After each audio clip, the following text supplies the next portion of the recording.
if your idea can be sold, it will be. Whoa, hold on, you're scaring me. This is why there's patents, right? This is why we come up with a technology and patent it.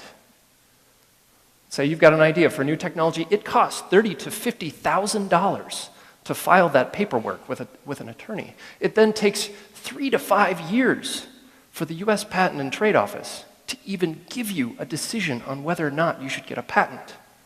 Now, I don't know about you, but think about how much has changed in the past 3 years. How much will technology change in the next 3? And this might be a good moment to remind you that US patents only apply in the US. You're going to need a patent in every other country. Now, sure, maybe you could get an international patent. Maybe you want to do this, but it costs more money than I've got. I'd rather spend my time building stuff. And I certainly don't have the stomach to litigate in every other country. That's when I discovered open source. Thank you. You may have heard of open source software. It runs your phones, it runs the internet. Open source hardware is a little different. It's for physical goods.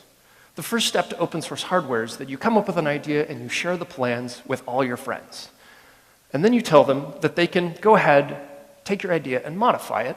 It's totally okay. And you can even sell my idea for profit. Now look at those 3 rules.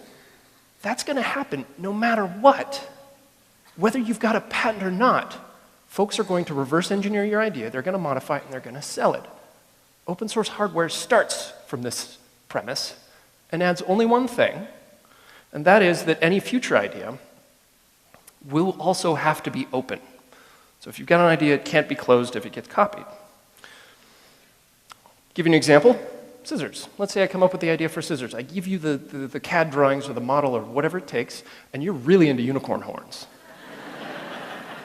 You modify it. Now that's a model I never was planning on selling, so that's completely okay.